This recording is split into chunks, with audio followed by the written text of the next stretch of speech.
Saturday, January 21st. This is your 5-minute fix. All right, first up today, singer Shakira caught husband Gerard cheating on her because of a jam jar. The Colombian-born star reportedly became suspicious when she realized her jam jar was disappearing after she returned from traveling because the soccer star and their kids all hate jam. I mean, the small things a person might notice.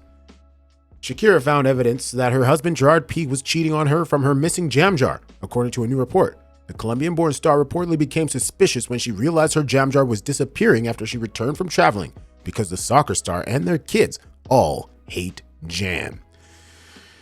The proof is in the details. That's all you got to say about that.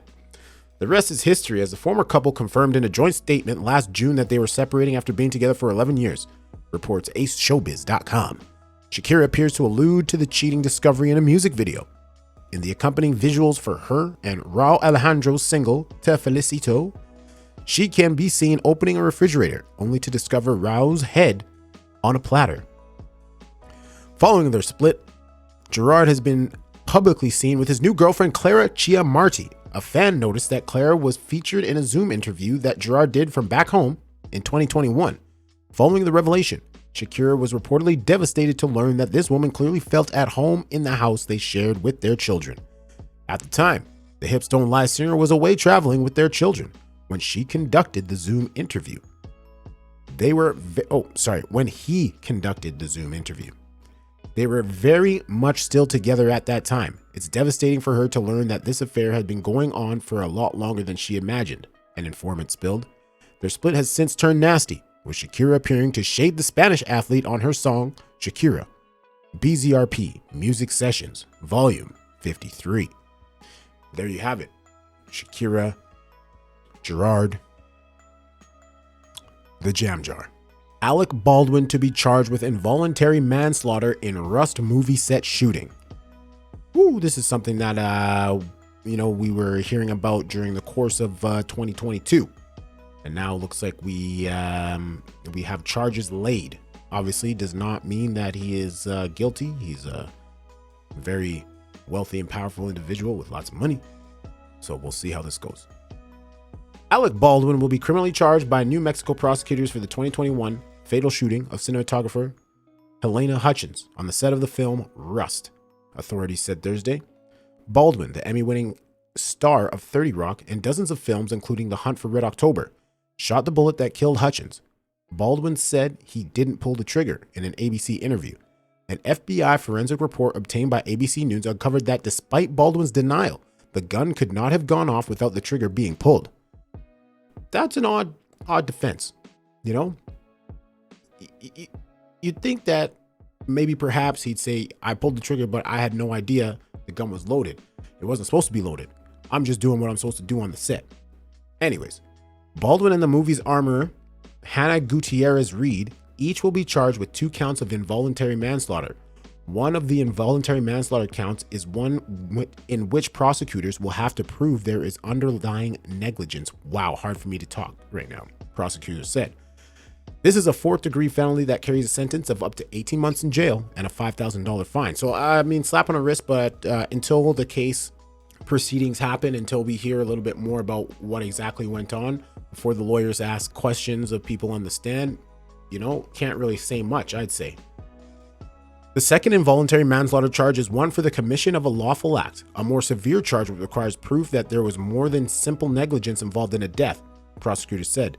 This charge includes a firearm enhancement, which adds a mandatory penalty of 5 years in jail. Okay, so there you have it. There's a little bit more on that one.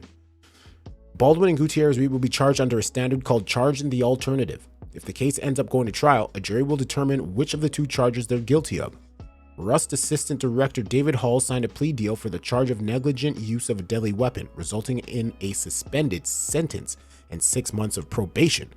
So it looks like the assistant director, because I'm pretty sure Baldwin is the director on this film, looks like he copped out. I shouldn't say copped out, because somebody died.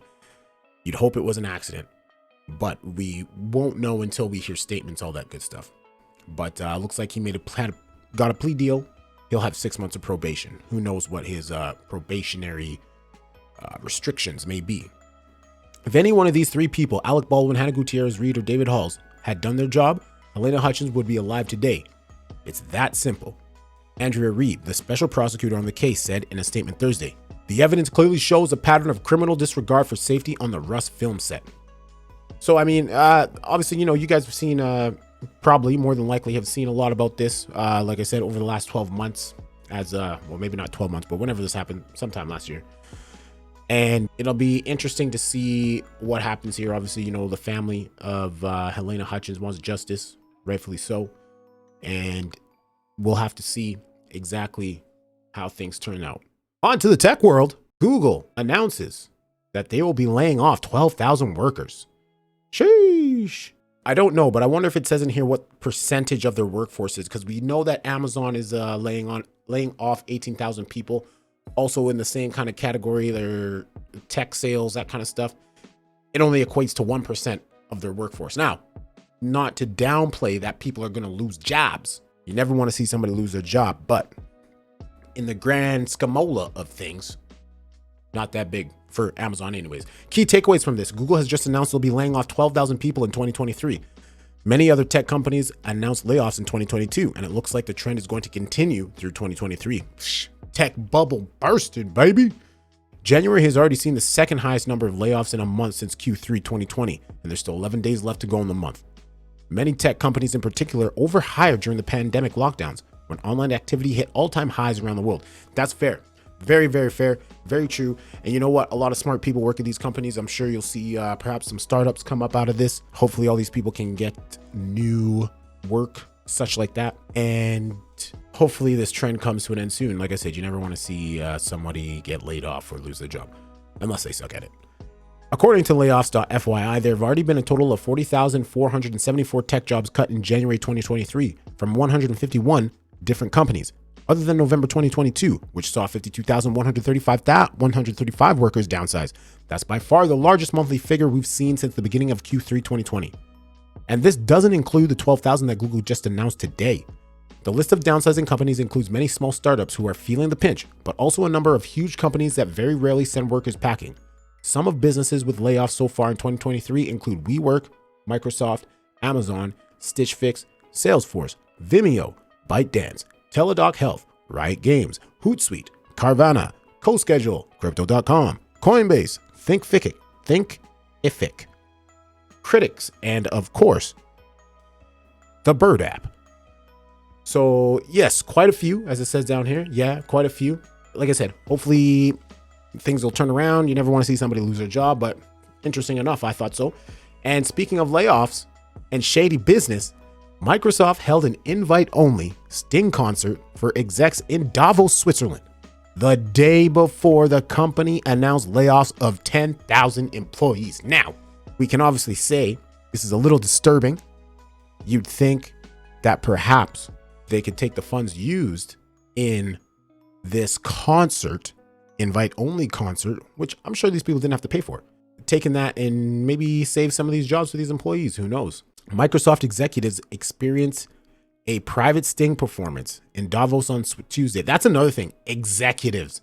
It's not the executives that are going to get laid off. Whoo, sheesh. That's a bad look. That's a bad look. The day before the tech giant disclosed plans to lay off 10,000 employees, the event was an intimate gathering of 50 or so people, according to the Journal's report, and took place at the Swiss resort destination in hosting business leaders for its annual World Economic Forum. It was the next day that Microsoft CEO Satya Nadella told employees about the company's plans to cut some 10,000 jobs, which he wrote is less than 5% of its overall headcount.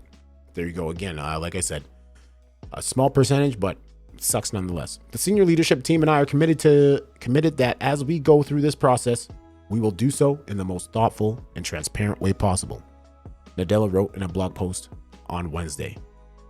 Microsoft, which is considering a $10 billion investment in ChatGPT's maker OpenAI, $10 billion.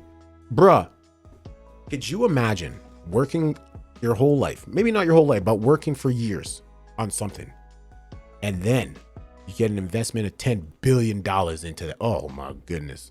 Crazy. Would also still hire in key strategic areas, according to Nadella's post. Representatives from Microsoft didn't immediately respond to insiders' emailed request for comment on Thursday morning.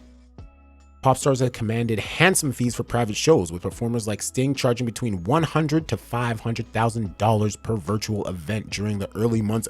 Virtual event, $500K virtual event. Wow, during the early months of COVID-19 pandemic in 2020. That is banana lands. Absolutely banana lands. On to this now. Ain't this a little something interesting? Okay. Let's watch this video. I'm gonna talk while we watch this video. There'll be some captions on the screen, I'm pretty sure. But apparently this video shows one of Young Thug's homies passing him something in the courtroom. All rise. I don't know if this bailiff, if he took whatever was passed or what have you, but there's the handoff right there. Khalif Adams handed drugs to Young Thug, whose real name is Jeffrey Williams. Allegedly Percocets, from what I hear. But right off the hop, this is a bold strategy, Cotton. How you gonna be in court? Man's in court. He says, you know what? I need a Percocet, Molly Percocet. No regard for anything. It's so blatant, it's ridiculous. I don't even know what to say. So blatant. So interesting. We'll see what goes on here. Young Thug's got the RICO charge, plus various others. So this court case has been going on for a while. We'll see how it goes. All right. Perfect Match, new series on Netflix. Brings together Netflix singles from Love is Blind, The Circle, and more in mega dating show. Let's go. Trash TV. We all love it. In the game of love, they'll play by their own rules. Host Nick Lachey says of Netflix fan favorite singles joining the streamer's latest dating show, Perfect Match. Let's go. Some of Netflix's most famous singles are getting another chance at love. The streamer's latest dating series, Perfect Match, will see 23 alums from the Netflix unscripted series, including Love is Blind, Too Hot to Handle, The Circle, and Sexy Beasts, as they gather in a tropical paradise to find love. Hosted by Nick Lachey, the show will follow the reality stars as they compete to form relationships. The most compatible couples will play matchmaker, according to the official synopsis. The matchmakers will have the power to break up other couples and send them on dates with singles they invite to the villa. Oh my goodness. This is wild. This is wild. I haven't seen all of these said shows. I've watched a season and a half or a season and a bit of Love is Blind. I haven't watched Too Hot to Handle, The Circle, or Sexy Beasts. But hey, this should be interesting. In the game of love, the strategy of the matchmakers will determine if contestants find better matches or create chaos. This is ultimately only one couple will be crowned the perfect match. Oh my gosh. So this is a competition. This is a competition is what we're saying. Love is Blind alums Bartiz Bowden, Damian Powers, Diamond Jack, Lauren Chamblin, and Shane Jensen will be featured on this series alongside The Circle's Calvin Crooks, Joey Sasso, Mitchell Easton, Nick Alenhuth, and Savannah Palacio. Too Hot to Handle fan favorites Chase Demore, Chloe Veitch, who is also on The Circle, Francesca Farrago, Georgia Hasarati, like a Maserati, and Izzy Fairthorne are also set to take part in the show. There you go. You got a picture of Bartiz. I don't know who that is. But it says right here. Oh no, that's just who took the picture. Anyways, the singles will also include Abby Humphries, Annie Sophie Petit Frere, Colony Reeves, Dom Gabriel, Inez Tazzy, Carousel Snow. Wow, what a name. Carousel Snow. Is she an adult actress? Who knows? Will Richardson and Zay Wilson. The Ultimatum. I've watched The Ultimatum before. In the official announcement, Lachey teases the cast. In the game of love, they'll play by their own rules. The first 4 episodes, here's what you want to know. The first 4 episodes of The Perfect Match premiere February 14th on Netflix, with additional episodes dropping on the 21st and the 28th. So there you have it. The Perfect Match. If you want that trash TV, Netflix is bringing it to you, baby. Let's go. All right. Riding on the dunes in Chile. This looks like something else. Let's watch.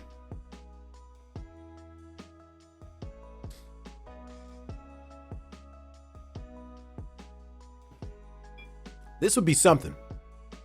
It's like a mixture of snowboarding and surfing, maybe? I don't know, maybe just straight like snowboarding. But that's crazy. This would be so fun. I can't even snowboard and I'm saying it'd be fun. I'd probably be falling my ass, but probably be a lot better than falling on my ass on snow. On a hill where there's ice. Be a lot softer. Looks great. This has been your 5-minute fix.